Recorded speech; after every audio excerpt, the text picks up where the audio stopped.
noise for Mr. Ken Page and Chris Sarandon!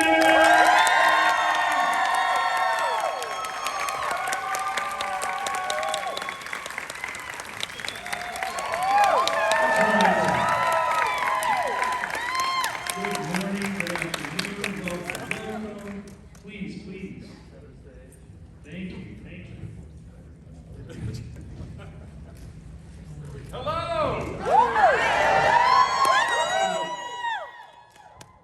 They've been singing all morning.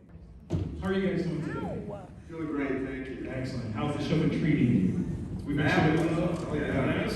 Thank you guys for all that action. We appreciate that. A lot of people here. Yes, indeed. Yes, well, you guys, you know who you are, right? Like, you're a fan of you in every aspect. I guess. Oh, no, go on. Oh, No, go on. no, absolutely. So, considering such, and I promise I will get to the audience questions immediately, but we do want to, kind of set the stage that this is a film, not just an animated movie, not just a musical. This is a film. This is something that has resonated generationally, and it is truly iconic. How did you feel when you realized what this was that you were a part of? Don't look at me. Well, I had an incident happen. I was doing a show, and there was a young man who was, I guess you would have to call him a goth guy, right? And he came up to me and he said, "Hey, are you Oogie Boogie?" I said, "Maybe. Why? Who wants to know?" And anyway, he told me that he went to this club every week, and every week, Saturday night at the end of the night, they would play the Oogie Boogie song, and that's how they knew it was the end of the evening and so forth. I said, "Why?" He said, "Don't you?" Many years ago now. But that's how I found out, and I felt it was a little confusing actually, because I wasn't part of it. It was happening away from me and apart from me. But to know that it was happening, and then I started investigating and realized it was a thing. Oh yes, yes. We have an Oogie Boogie in the audience right there. Yeah, like. He does that all the time. Like that's not just for the show. Right. Yeah, turns into a word, Yeah, goes into the bathroom. grocery store. It's Oogie Boogie. It's interesting. I think it's because of the prevalence or the more frequent prevalences of the cons that I became aware just how extraordinarily, well, I don't want to say pervasive because that makes it sound like it's a disease. It's not that just how sort of entrenched in the culture this movie is. And I think I realized it when somebody sent me the picture of a brass doorknob with Jack's face on it. Wow. And I thought, what? Because there are light switch covers with Jack and Oogie on them. There are, well, you guys know about all the products, so you probably own half of them, right? There's a giant toy in the audience waving at you right now. Exactly. And I think I have grandchildren, and mostly the 5 and unders, but even the older ones, they are entranced with it. And I thought in the beginning that they would be scared of it, right? But from the time they were really, really young, there's something that's both macabre, that wonderful word that I love, but at the same time non-threatening about the movie that I think lends to the fact that it is such a wonderful kind of multi-generational, and that's the other thing. Yes. I've been lucky enough to be part of a couple of movies like that. Princess Bride, same thing. And that is movies that have been watched by a generation, and then they get older, and then they start watching it with their kids. And now it's like 2 generations. That's right. That's right. So that's really, I've been more aware of it, much more aware of it now that I've been doing more cons, and the fact that there are just so many people who have tattoos everywhere. I know I'm probably half the audience, you probably half of you have Jack and Oogie tattoos, but that was my awareness of how it was enhanced. Absolutely. And it keeps growing. Yeah. We see it every time. And you realize, wow, this is spreading around. Yeah. Well, one of the biggest celebrations that we will have presumably next year is the 30th anniversary of its release, which is the 30 years of the Nightmare Before Christmas. You guys sound as though you haven't aged a day, though. You sound perfectly.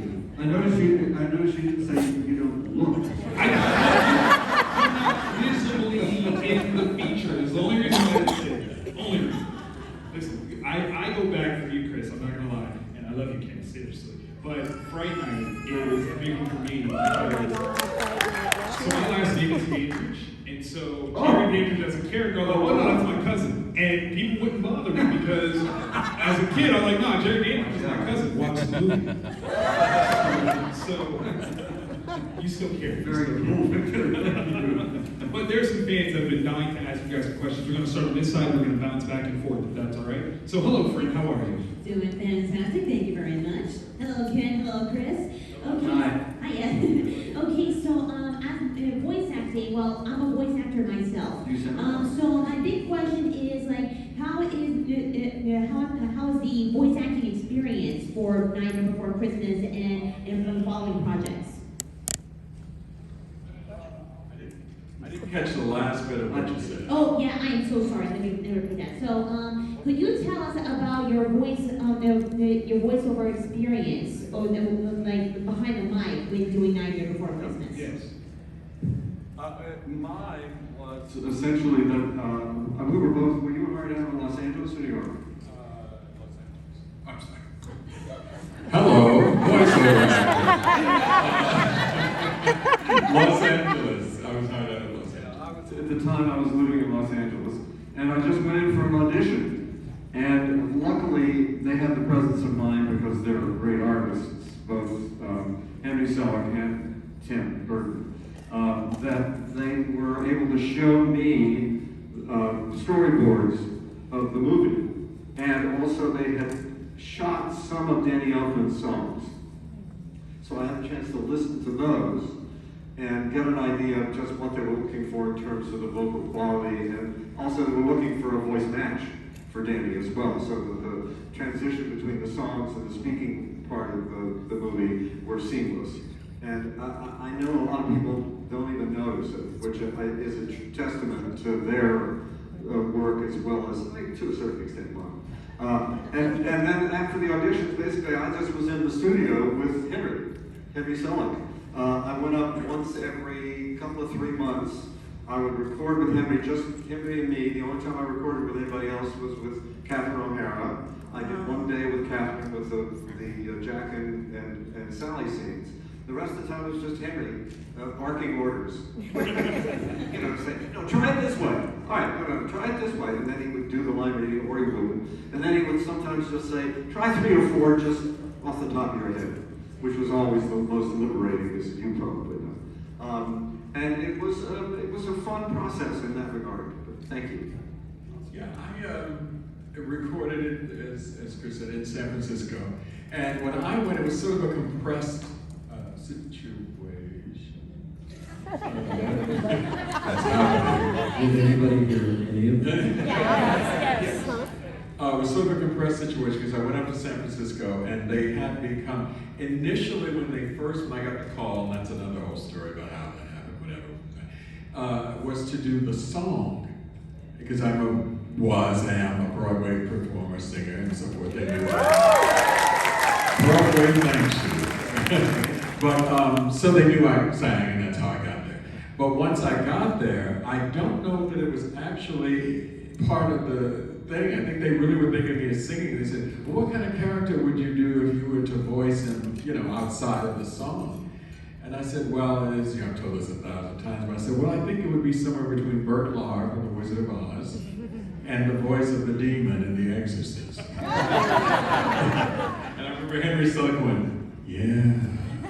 And Danny Elfman was there. And I said, if I go too far in either direction, and we just actually started doing it. I think I did it all in one, because he's kind of, other than the big scene, he just has lines in and out. Anyway, and it was great, because it was that thing as an actor for myself, all of a sudden somebody tells you at a point, do whatever you want, just go for it, do a few in a row, well, you live for that, you know what I mean? Usually going, no, don't go that far, don't don't do that, blah, blah, blah. So it was really great freedom, and I found, as I say to young voice actors, it was like what you do in your bedroom as a kid when you're that so inclined, right? You play when you're playing with your little figures, you're doing voices. Oh, come on, Herman, let's go. No, I don't want to go, you go. Oh, okay, you go. And you do all this little play, and that's what it really was, except you did it on a mic and you got paid. So that was great, you know. So that's how it was with me starting out there. Great question. Thank you for the Thank question. you very much. Thank you. Hello, friend. Oh, wait for it. And action. We're good. Hi, my name is Mandy. It's so nice to meet you guys. First off, it's an honor to be in front of like icons to the goth emo community. Absolutely. I actually have two questions. One, so we all know how Jack felt about Christmas. Oh my gosh, I can't speak. How would you think he'd feel about a holiday a bit closer to his Day of the Dead? Because I don't know, I feel like he'd be really into it. That's an interesting one. So would Jack, on a cultural level, like obviously Halloween is a very worldwide sort of celebration, but Day of the Dead is a very specific cultural celebration. Yeah, right. Would Jack be into that celebration as well? Are you kidding? Jack would live for the dead. The dead. Yes. Oh, absolutely. No, it would be perfect for him. Although there have been some films, particularly recently, that have been extraordinarily celebratory of the Days of the Dead. Some animated films. Yeah, and the Coco. I mean, and my kids, my grandkids love Coco. Which I find wonderful because it gives them also an experience of another culture, and also it sort of it creates a kind of wonderful celebration of ancestry and of our backgrounds, of all of our backgrounds, for that matter. And I think we all learned a great deal from it. Beautiful. Well said. Okay, my second question is, there was a song that was made it into the final film that was sort of like an epilogue where it explains that Jack and Sally had kids. How?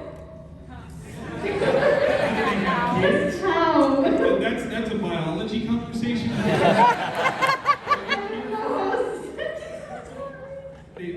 I just assumed they were made in a lab or something.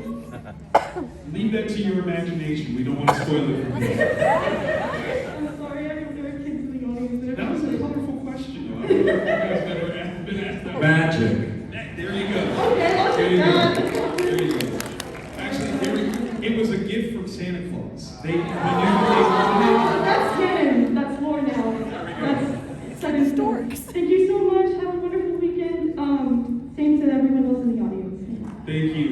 Thank you. Hello. Hi, my name is Nikki, and I kind of had a two-part question myself. So I'm a big fan of Nightmare Before Christmas. I had the taste when I was a kid, and I found the PlayStation 2 game, and it was a real shock to me when I found out that Chris did the singing in that game, and that he hadn't been the singer in the movie. And I was wondering what your guys' favorite songs of the PlayStation 2 game was, and if in particular Chris really enjoyed getting the chance to sing for the game since he wasn't able to sing for the movie. Did I sing for the game? I mean, if you say so, I guess I did. I did this a long time ago, actually. And all I remember about recording for the games was that I just had a sheet of paper and there were lines there and lots of screaming and lots of yelping and lots of sounds of going, oof, and if you call that singing, then but it was cool. I'm very proud to have been part of the games as well as obviously the movie. But the games were a totally different experience. That was, sitting in a studio with the directors of the games on remote I'm sitting in the studio, I can't see anybody, and I just got headphones on, and basically I'm just reading the lines they give me. But what's fun about it is that it allows you to kind of revisit the character, you know, after you've done it, to go back in, and suddenly he reappears somehow. I don't know how it happens. It's a kind of magic. Yeah. I think we're very lucky in that, you know, we've got to do the games, and it's a very interesting microphone. It is not omnidirectional. Not at all. I'm trying to find the right, it's like an ice cream cone, which is the best side. Here, no, here, Here. oh, there's a sweet spot. Doing the games and all was so great, as Chris said, to get to revisit, and in some ways, bring more depth. You know, we did the movie, and the movie was done, but then you go back and, like, you know, you're doing all these other iterations of it and so forth.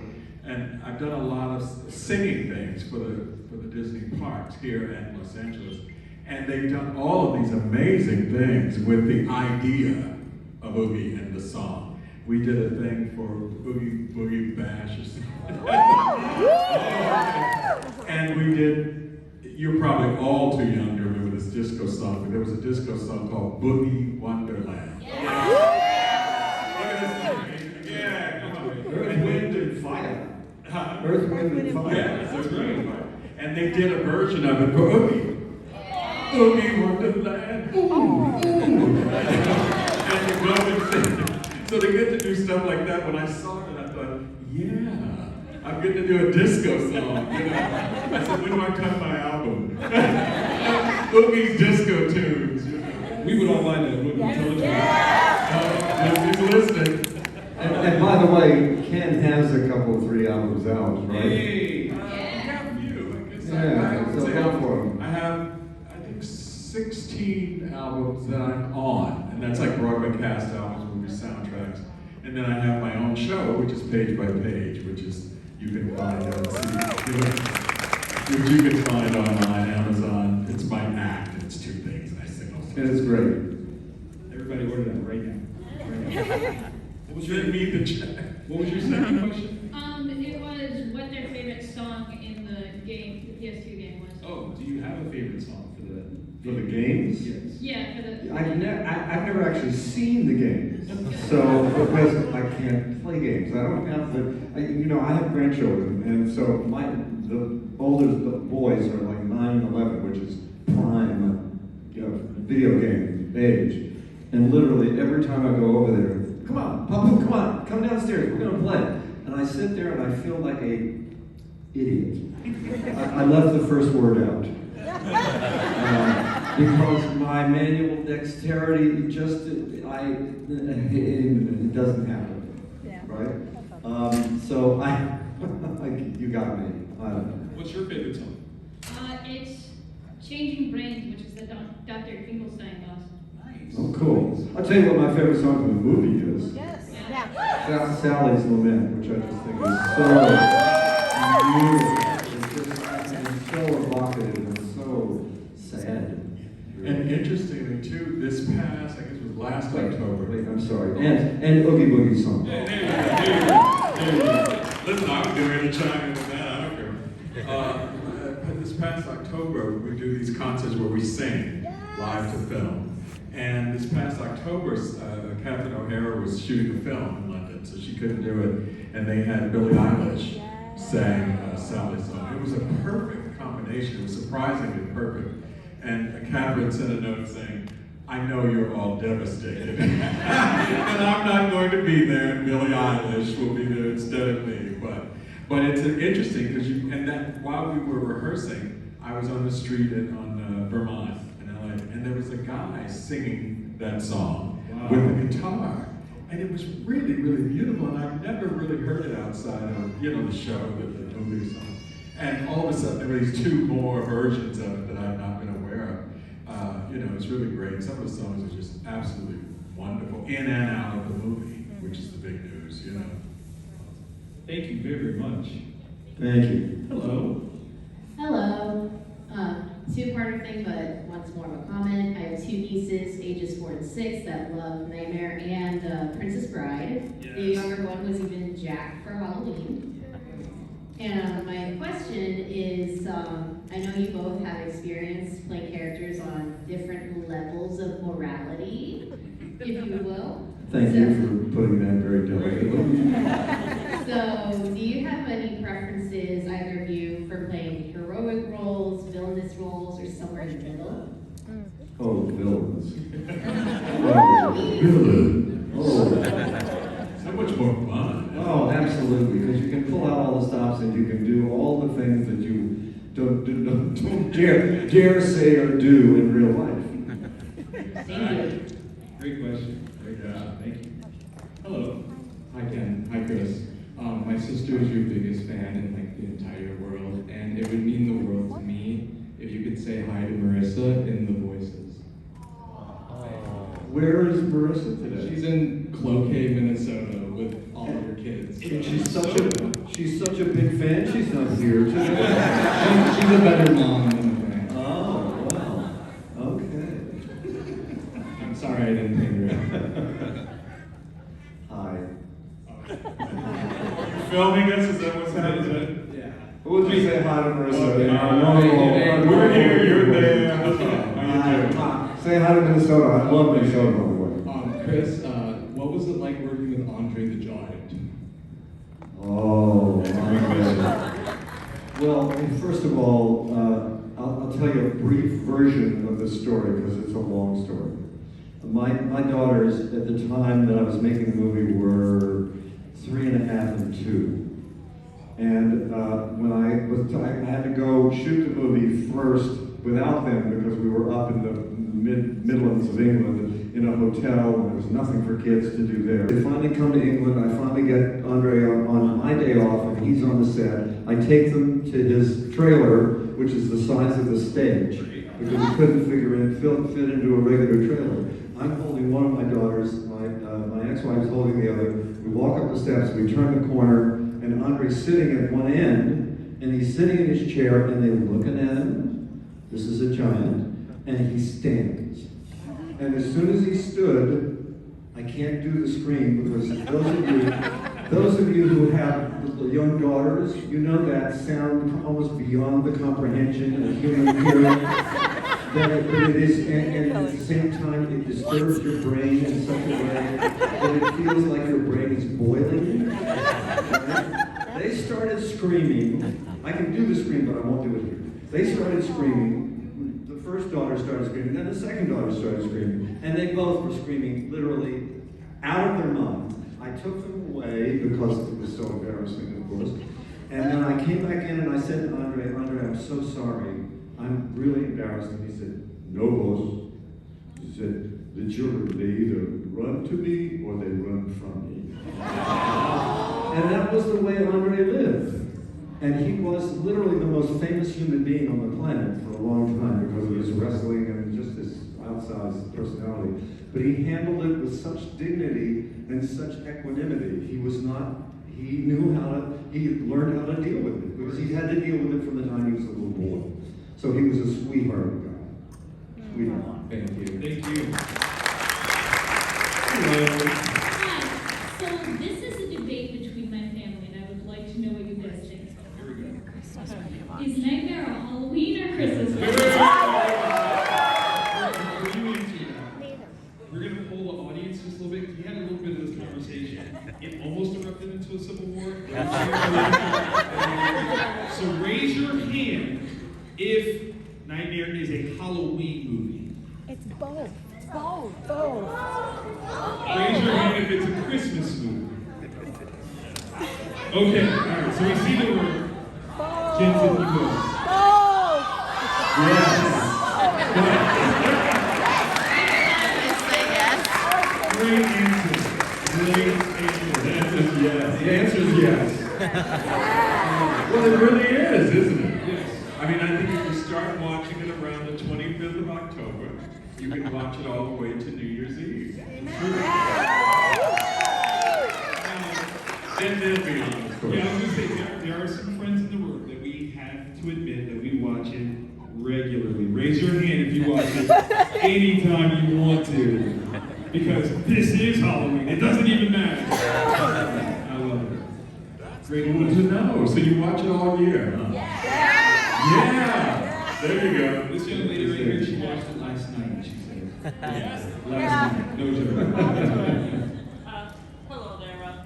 I have a question. Wait, can you get to the microphone so that way we'll make sure we can hear you? Because we've got some people that are lined up over there, so can you get to the microphone to make sure we can hear you? We'll get to the back of the line then. Go ahead, Frank. Hi, it's nice to meet you both, big fan. I had a question. A few years ago, you both did some voiceover roles for the Disney Halloween promos. You did like a song with the Sanderson sisters from Hocus Pocus, and you were promoting Halloween on Disneyland. How was it like to get back into characters and play around for the holidays? Well, you know, we've never stopped. You know, that was just, I think that was the thing we did for the park, or with the Sandersons, at least I remember. We do it all the time, so it's not like we've not done it for a number of years and then you come back to it. The fun of that was having like this sort of trio of women singers to sing with for me, to record it. I remember the opening line, I think, was, "Oh, Oogie, what are you gonna do?" And there's just saying, "Oh, the whole vocal thing back and forth. It was really fun. I forget the song now. Do you know it?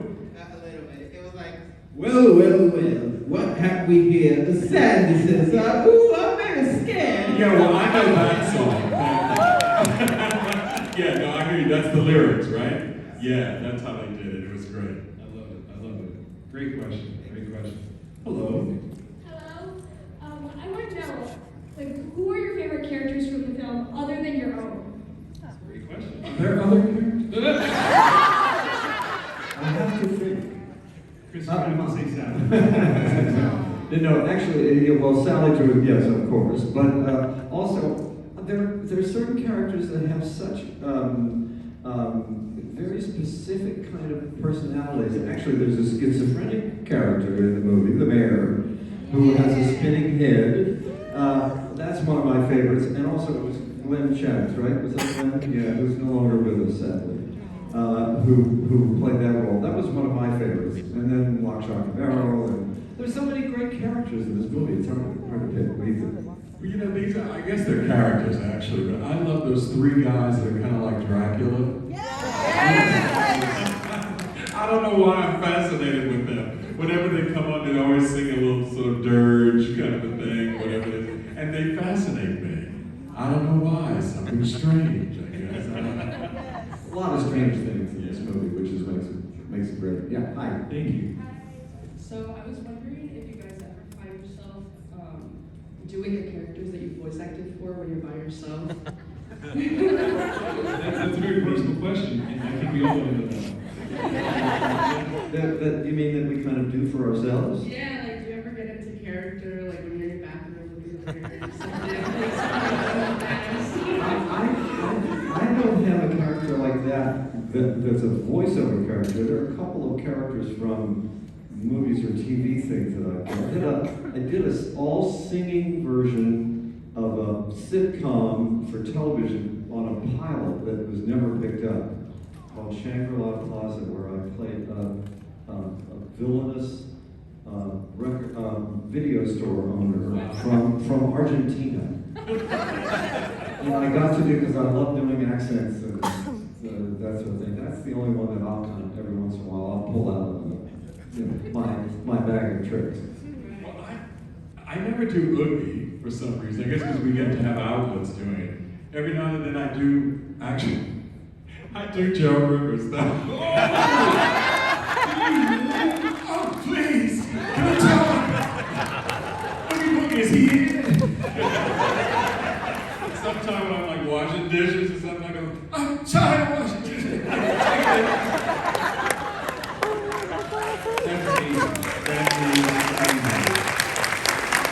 Thank you so much. Another two-parter, sorry about that.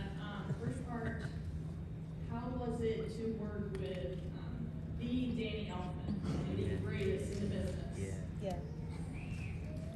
Amazing, you know, because I mean, I can honestly say when I recorded for the film, I really wasn't as aware of him. You know what I mean? I just kind of went in, I knew Uncle Boingo, sort of off in the distance over there somewhere. But in the interim, since the film was done, he's done such a catalog of work that's amazing. Certainly all the Tim Burton things and so much more. I mean, I think he's one of our geniuses, really. musically. And I think he's so low-key about it that you don't get that sense in a way. But he really is. When you look at the catalog of all of the scores that he's done for films, and you hear the music, first of all, there is a signature sound to his music. And then there are the things that he's done that are just very specific to the property of the project. But he really, the body of his work is really outstanding. So for me, you know, looking retrospectively now, I feel like I'm really lucky to have got to work with him and record a song of his. And second part, this is going to be for my best friend who lives in the middle of nowhere in Florida. And so, is there any way that you guys could say 2 signature lines, one for each of you? I'm sorry, I have to cut you off on that one. So if you want to do a personal request, save that for downstairs. Sorry, And the only reason why I'm asking that specific is because we are actually running out of time. I want to make sure we get at least one more question. Is that okay? Thank you, thank you. Hi, obviously I'm a huge fan in advance of 45 years or younger, and I just turned 24, so just a bit under the movie. I do have 2 questions that are very short. One is, when the movie was first released, it was considered a flop because Disney did not promote it, they did not want association with it, they thought it would be too scary. But when it did blow up, because of the huge success it did a couple years later, what was your initial reaction? Did you expect that at all? Did you have any thoughts on the marketing choices behind Nightmare? I wasn't really aware of the marketing choices. You know, that's not our bailiwick. Really, you know, we don't really deal with it. I do know that when I was sent literally a VHS of a black and white VHS with a time code across the bottom of it, because I had requested with the producers that I said, there's some stuff that I did that after hearing it, I feel weird about. Is there any way I can work on them after the movie? And they said, well, Tim Burton wants to work on some stuff. Absolutely, you just make your list, and then Tim and you will go in the studio and you'll work on them together. And so I put it in the VHS player, and at the time I was making another movie, and I was in California, and my kids were with me, but they weren't in the room, and I put the VHS in, and the VHS started playing, and I was taking notes, and the movie's playing, and I suddenly realized that there are these people in the room with me. They're my children. And at the time they were young. This was in the mid-90s, Yes. right? Early 90s. And they were like this. And that's when I knew this is something nobody's ever seen before. It's extraordinary. That was my same But as reaction. far as the marketing, yeah, we don't really have anything to do with it. But it was clear, I think, early on. Oh, yeah. The only thing I can think of as far as the marketing was that I remembered at some point along the way, and I don't remember when, it was always Tim Burton's Nightmare Before Christmas. And then it came out one year and it was Disney's Tim Burton.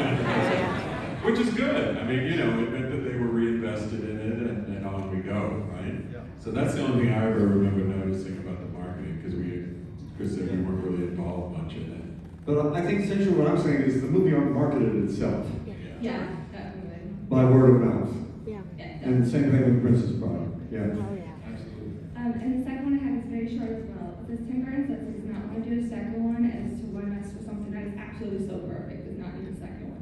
But if there ever were, would you reprise your roles? Would you come back to it if there was a sequel? I don't know. What do you think? Oh, geez. Yeah, so tough, yeah. Really, I mean, you know, I might be busy. Are you kidding? Well, the good thing is, since we did it, all of this has happened. Absolutely. They're back! So maybe if all of you collectively make that noise, we may see a sequel one day. That would be amazing. That would be great. Fortunately, our time has come. So MegaCon, make some noise for these 2 wonderful